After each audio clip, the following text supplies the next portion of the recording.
Lucas, capítulo 15, o versículo 11, a palavra do Senhor fala: Jesus continuou, um homem tinha 2 filhos, o mais novo disse ao seu pai: Pai, quero a minha parte da herança. Assim ele repartiu sua propriedade entre eles. Não muito tempo depois, o filho mais novo reuniu tudo o que tinha e foi para uma região distante, e lá desperdiçou os seus bens vivendo irresponsavelmente. Depois de ter gasto tudo, houve uma grande fome em toda aquela região e ele começou a passar necessidade. Por isso foi empregar-se com um dos cidadãos daquela região, que o mandou para o seu campo a fim de cuidar de porcos. Ele desejava encher o estômago com as vagens de alfarrobeira que os porcos comiam, mas ninguém lhe dava nada. Caindo em si, ele disse: quantos empregados de meu pai têm comida de sobra, e eu aqui morrendo de fome? Eu me porei a caminho e voltarei para o meu pai, e lhe direi: Pai, pequei contra o céu e contra ti, não sou mais digno de ser chamado teu filho, trata-me como um dos teus empregados. A seguir levantou-se e foi para o seu pai. Estando ainda longe, seu pai o viu e, cheio de compaixão, correu para o seu filho e o abraçou e beijou. Estávamos conversando no domingo passado sobre a perda simbólica. Primeiro falávamos da perda material, a ovelha perdida, pois a palavra fala de um animal, de um reino sensível, de um reino de experiência, de um reino empírico, de um reino onde eu posso apalpar, eu posso ver, eu posso medir, eu posso mensurar. É a primeira perda. Nós perdemos pessoas, nós perdemos casamento, nós perdemos tantas coisas boas nesta vida, muitas vezes até a saúde. Falamos disso. No domingo passado falamos da perda simbólica. É possível alguém estar do nosso lado, mas ainda assim já não termos mais aquele olhar para aquela pessoa.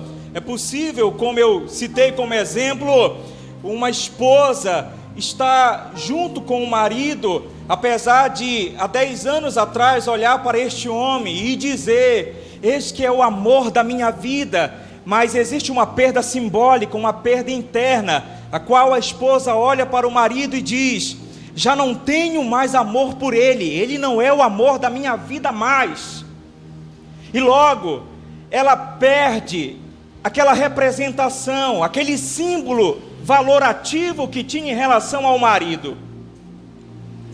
Esta perda simbólica, ela ocorre em nossas vidas, mas agora eu gostaria de falar da perda espiritual, porque de um lado existem pessoas que estão perdendo no reino material, principalmente em uma época como a nossa, que hoje ou ontem nós atingimos uma marca no Brasil, infelizmente trágica, 100 mil óbitos devido a esta doença maldita.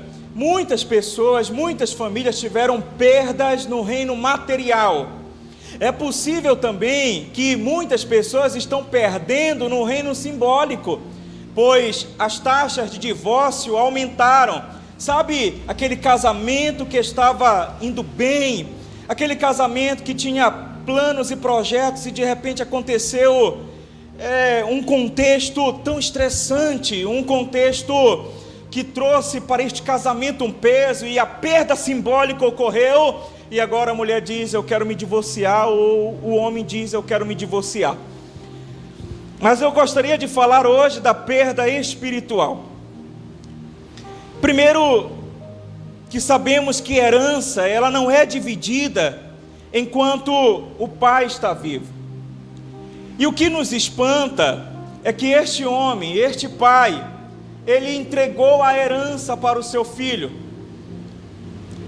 O direito que prevalecia nessa época tem semelhança com o nosso direito. Nós não podemos requerer a herança de nossos pais enquanto eles estão vivos. ainda que nós possamos fazer um contrato, ele não vai ter um valor jurídico, porque é necessário que o pai morra, é necessário que a mãe venha a falecer, para que o filho possa herdar a herança. Interessante que este homem, ele dividiu a herança, ele entregou para o filho aquilo que não era de direito do filho, ainda não era o tempo do filho requerer a herança, mas ele pediu. E o interessante é que o pai se fez de morto, porque só se pode conceder a herança se estiver morto, e ele se fez de morto. É como se ele dissesse: tudo bem, você quer a herança, então é como se eu estivesse morto para você, daí você pode seguir o seu caminho, trilhar os teus caminhos de acordo com os teus projetos, de acordo com as tuas vontades, de acordo com os teus planos, mas eu estarei morto para você. E é interessante que o filho aceitou essa condição do pai, a condição de um pai morto, a condição de alguém que adianta a morte do pai, de alguém que adianta a herança e que diz: a partir de hoje eu quero independência, eu quero agir de acordo com a minha vontade, de acordo com os meus desejos, de acordo com o meu querer. E aquele pai cedeu. Deus, ele tem uma certa semelhança com este pai. Apesar de Deus ele ser indecifrável, apesar de Deus ele não poder ser tipificado em uma figura humana, pois é impossível, mas ele guarda a semelhança com este pai, porque nós percebemos que Deus, ele não pode ser apagado, mas a palavra fala: não apagueis o Espírito Santo. Sabemos que Deus, ele não pode ser traído, mas a palavra fala que nós não devemos trair a Deus. Sabemos que Deus, ele não é afetado por nós ou pelo nosso comportamento, mas é possível nós encontrarmos na palavra Deus entristecido. O apóstolo Paulo inclusive chega a dizer: não entristeceis o Espírito Santo. Ora, o que eu possa fazer para entristecer alguém tão importante? Quem sou eu para entristecer alguém tão soberano, tão cheio de glória, tão poderoso? Mas Deus, ele se comporta desta maneira. E uma das piores coisas em nossas vidas é quando Deus, ele se faz de morto para nós, quando Deus ele se cala, e quando nós seguimos um caminho como se estivéssemos matando Deus em nosso cotidiano, como se nós estivéssemos apagando o Espírito Santo, como se nós estivéssemos trilhando uma vida longe da vontade do Senhor e dizendo: a partir de hoje eu quero seguir os meus conselhos, eu quero seguir o meu rumo. E é possível nós andarmos em uma direção completamente oposta à de Deus. É possível que alguém, de repente, acredite que Deus é aquele que intervém imediatamente para atrapalhar os planos e os projetos de alguém que decide se afastar dele. Existem muitas pessoas que querem fazer o papel de Deus. Quando Deus ele dá toda essa liberdade para o ser humano, alguém acha que pode, de repente, converter alguém por força. E a palavra fala: não por força nem por violência, mas pelo meu espírito, diz o Senhor. Porque eu não posso agir contrário àquilo que Deus age. Eu não posso seguir um padrão diferente de Deus. Se Deus ele dá liberdade para o ser humano, quem sou eu para forçar? Quem sou eu para prender e dizer: tu és o filho pródigo, tu queres sair? Tu queres seguir o teu caminho, mas a partir de hoje eu vou te amarrar. A partir de hoje eu vou estar te perturbando. A partir de hoje eu vou estar te perseguindo. A partir de hoje eu vou estar limitando a tua liberdade, porque tu não irás sair da presença de Deus. Ora, Deus, Ele não pensa desta maneira. Deus, Ele, pelo contrário, se tu quiseres seguir o teu caminho, seguir a tua direção, desfrutar de toda a herança que você requereu de Deus, tu podes fazer, porque tu tens liberdade.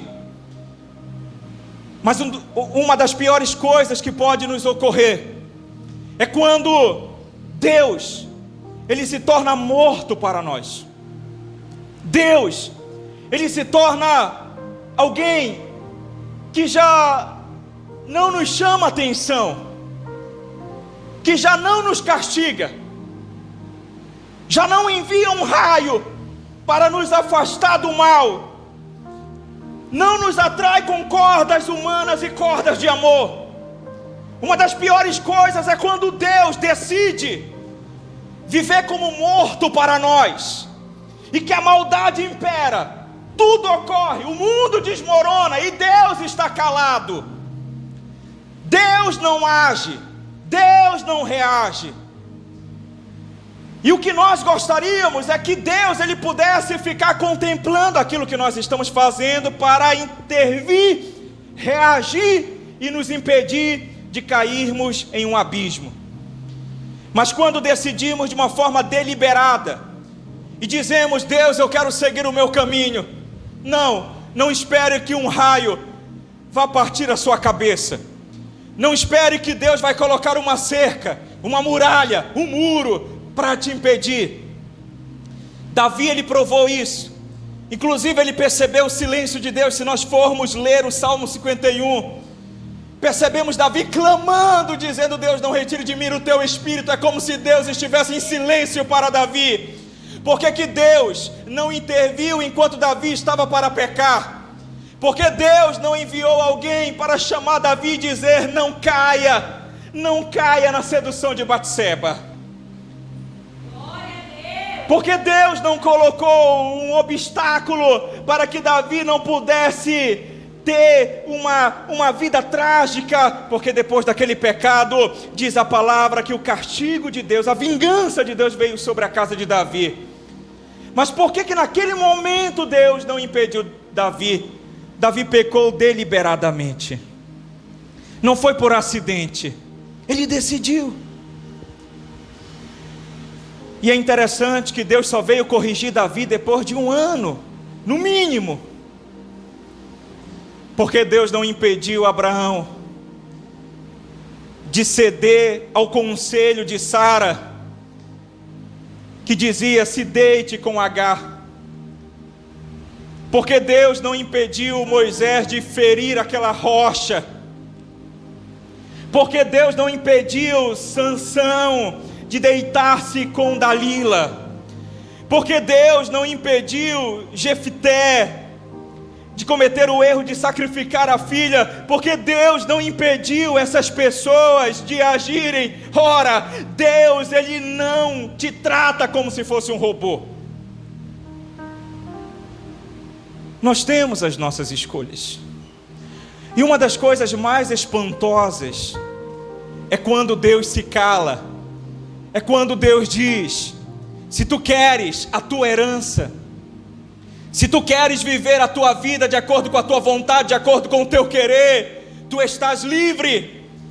Mas Deus não vai ter uma cerca, Deus não vai ter uma muralha, Deus não vai ter um obstáculo, Deus não vai ter uma poça para que eu venha cair e de repente eu venha me arrepender. Deus, o Senhor não vai enviar alguma forma ou algum profeta para falar comigo. Não, você vai seguir o teu caminho, e eu estarei calado, e eu estarei apagado, e eu estarei morto ao teu coração, morto para você, e você estará morrendo espiritualmente, porque a pior perda é esta perda espiritual. Nós não sentimos mais nada, nós não sentimos a presença dele, e é como se nós quiséssemos que Deus viesse nos alertar, e ele não nos alerta.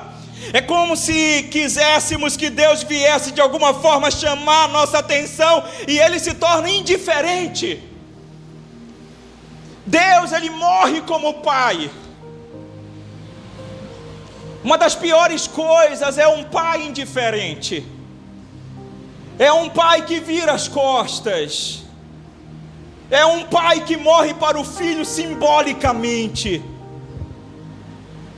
Porque perceba você o seguinte: quem é criado por um pai ou por uma mãe suficientemente boa, a mãe pensa em tudo para o filho. A mãe planeja tudo junto com o pai, planeja um nome, planeja onde o filho vai estudar, planeja o curso, planeja o quarto, planeja o cortinado, e o pai e a mãe começam a pensar acerca daquela criança. E a criança vai crescendo e vai absorvendo o pensamento do pai e da mãe, mas é como se o pai e a mãe construíssem um mundo interno para aquela criança. Agora imagine uma criança abandonada.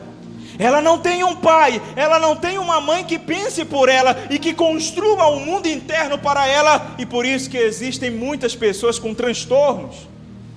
Porque essas pessoas não têm um mundo interno, elas não sabem o que fazer, elas não sabem para onde ir. Da mesma forma, quando nós matamos Deus dentro de nós, o nosso Pai Celestial, nós não construímos uma espiritualidade, nos tornamos cegos, não sabemos para onde ir, não sabemos o que fazer, não sabemos como agir, porque Deus está morto para nós.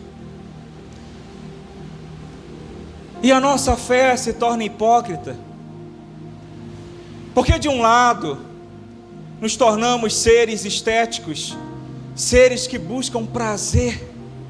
Aliás, o que é o prazer, senão a eliminação daquela sensação que te incomoda? Sabe, você está incomodado com o sapato apertado, e chega na sua casa, você tem a sensação de prazer ao tirar aquele incômodo. Você está incomodado com algo que está te tentando, e você está pensando mil coisas, e de repente se encontra com alguém, e vai ter aquele momento íntimo com aquela pessoa, e depois que se tem aquele processo, logo parece que aquele incômodo foi embora. Aqueles pensamentos que te perturbavam foram embora. Porque o que é o prazer, senão a retirada deste incômodo?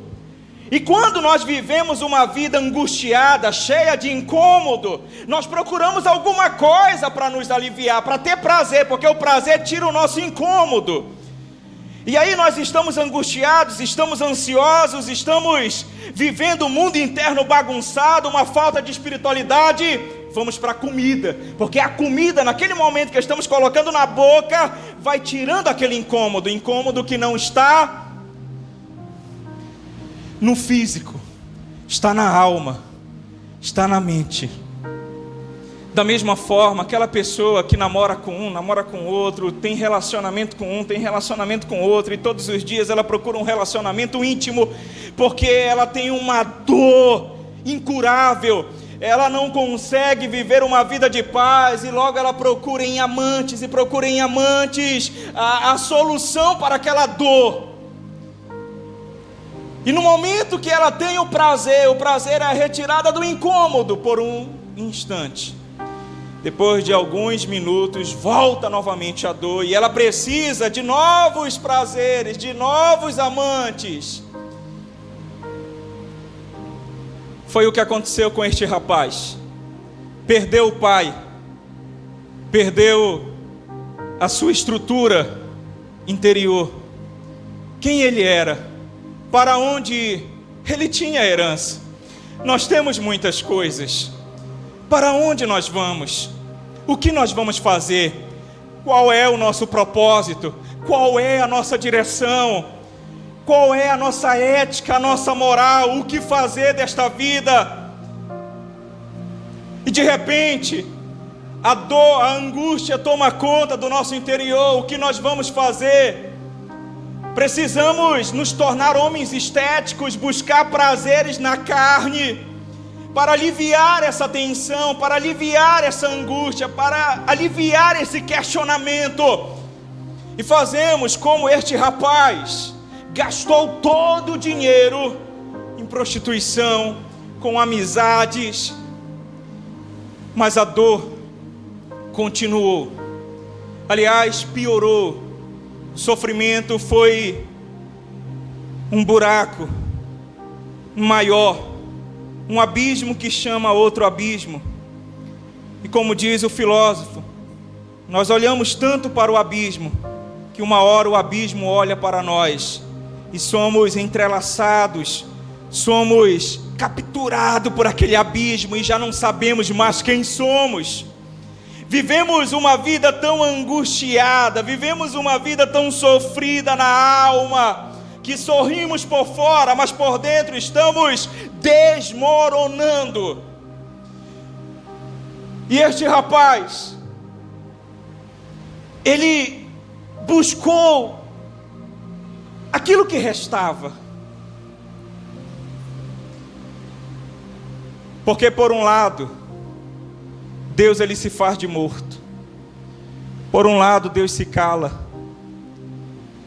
Deus já não envia mais profetas, já não fala mais ao nosso coração, já não sentimos mais nada.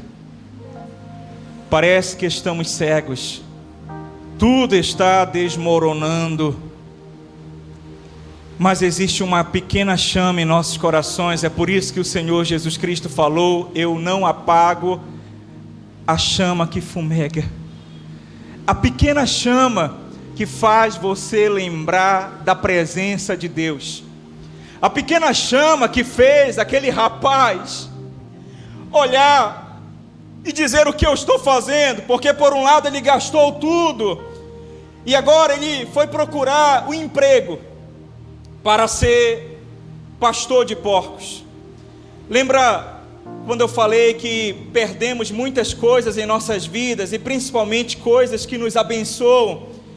Quando eu preguei sobre a ovelha perdida, nós perdemos no nosso mundo material.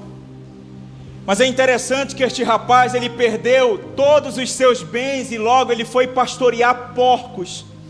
Porque é o que o inimigo deseja para nós: vivermos humilhados, na inferioridade, com o mínimo, desprezados, pastoreando o pior que se tem nesta vida, para que outras pessoas venham olhar para nós e ter no mínimo dó, para que outras pessoas possam olhar para nós e venham dizer: coitado deste rapaz, coitada desta moça, uma pessoa que tinha tantas coisas pela frente, mas agora está aí mendigando. E este rapaz, ele chegou ao ponto humilhante de pastorear porcos. Era alguém que tinha ovelhas, era alguém que tinha cabras, era alguém que era renomado. Agora gastou tudo, perdeu tudo, e só restava para ele pastorear porcos. Chegamos em uma situação que o que há dentro de nós são porcos. O que nos domina, o que nós pastoreamos, são pensamentos malignos. São pensamentos que já não reconhecemos mais. Pensamentos que dizíamos antes que nunca iríamos ter, mas que agora eles vão tomando conta de nosso interior. E estes pensamentos vão nos degradando cada vez mais, vão nos destruindo cada vez mais. E olhamos para dentro de nós e dizemos: já não temos uma parte boa, já não temos ovelhas aqui dentro, já não temos valor aqui dentro. O que temos são porcos. Porcos. podem representar a imundície maligna em nossas vidas. Quando nós perdemos o Espírito Santo, nós não controlamos os nossos pensamentos, somos invadidos por porcos, somos invadidos por espíritos malignos que tomam conta do nosso interior e vão nos destruindo, vão nos fazendo comer restos. É como se você perdesse a capacidade de pensar, de raciocinar, de refletir. É alguém chegando com você dizendo: tu tens tudo para vencer na vida, mas o que está acontecendo contigo? Você não era assim, você não agia desta maneira, o que está acontecendo contigo? É porque os porcos destruíram tudo por dentro e eles deixaram apenas restos. Mas o pequeno resto que esses porcos deixaram foram lembranças de que você não é alguém sem um pai, de que você tem alguém que te ama, ainda que este alguém esteja como um morto, ainda que este alguém já não fale mais com você, ainda que este alguém está em uma outra posição e você está numa posição contrária à dele. Você pode se lembrar deste pai, e lembrando deste pai, você diz: Pai, eu pequei contra o céu e pequei contra ti, já não sou digno de ser chamado teu filho. Antes eu pensava que o Senhor estava morto, eu agia como se o Senhor estivesse morto, mas eu quero ressuscitar o Senhor dentro do meu coração.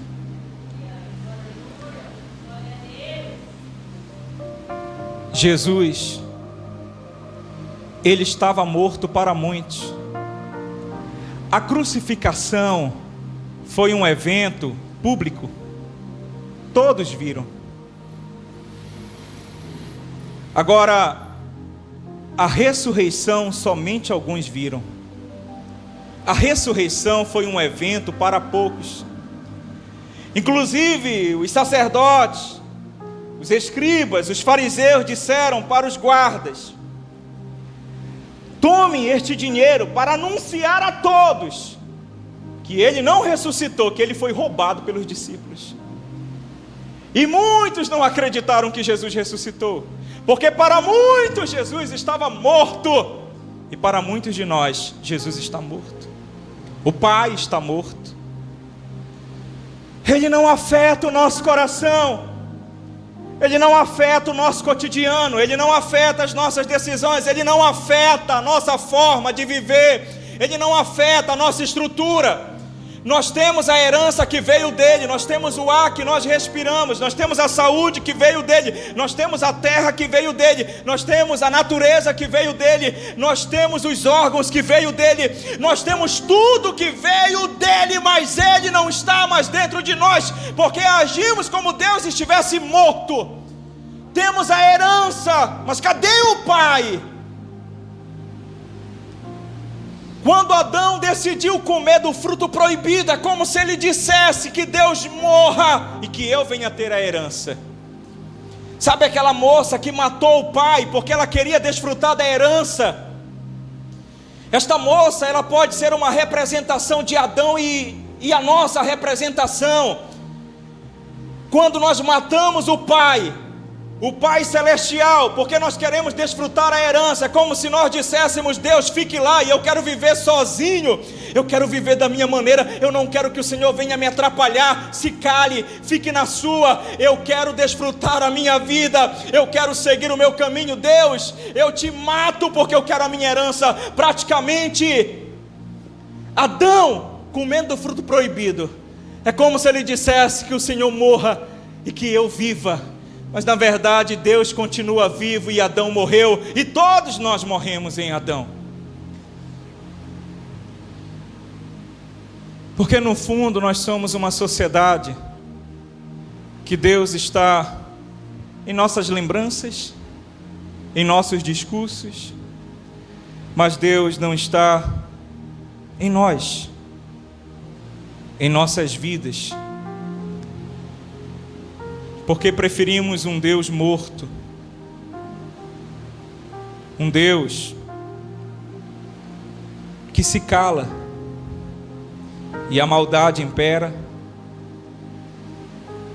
cada pessoa fazendo o que almeja, o que deseja, e parece que tudo vai piorando, mas chega um período que, como se Deus ele viesse na época de Noé, onde muitos estavam somente casando e dando-se em casamento, e ele manda um profeta, um homem dele, construir uma arca,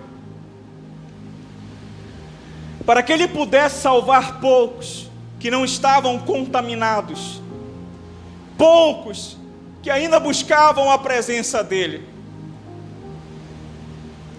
Você que está me olhando agora, talvez você esteja desfrutando de muitos prazeres, talvez você esteja vivendo de uma forma desenfreada, vivendo apenas aquilo que é palpável, aquilo que é estético, aquilo que é aparente, aquilo que é mensurável, mas no teu interior tudo está desestruturado. Você não sabe como buscar a Deus, onde está Deus, você não sabe como servi-lo, porque tudo que é espiritual na sua vida está desmoronado.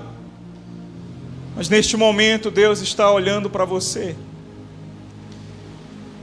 e Ele está como este pai, te esperando, se decidir por Ele, se levantar, porque este rapaz, ele se levantou, este rapaz, ele se colocou de pé, e eu peço que você se coloque de pé nesta noite. Eu peço que você se ponha de pé, porque uma das coisas piores que podem acontecer em nossas vidas é perder Deus, é apagar o Espírito Santo,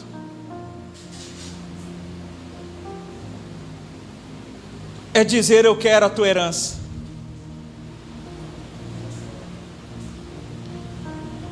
E talvez você que está me olhando diga: eu quero a minha herança, eu quero bênçãos, eu quero uma vida boa aqui nessa terra, eu quero prazeres, eu quero felicidade, eu quero alegria, eu não quero que o Pai me direcione. Aliás, se Deus pudesse estar como morto diante de mim, para Ele não falar, para eu poder fazer o que eu quero fazer, porque eu quero a herança, eu quero a riqueza, eu quero saúde, eu quero alegria, eu quero felicidade, eu quero prazer, eu quero tudo que há de bom nesta terra. Mas Deus não, eu só quero o mundo, eu quero ganhar o mundo inteiro, eu quero ter o mundo inteiro como herança. Mas a gente perde a alma. E o Senhor Jesus Cristo falou: do que adianta ganhar o mundo inteiro e perder a sua alma? Fique de pé em nome de Jesus.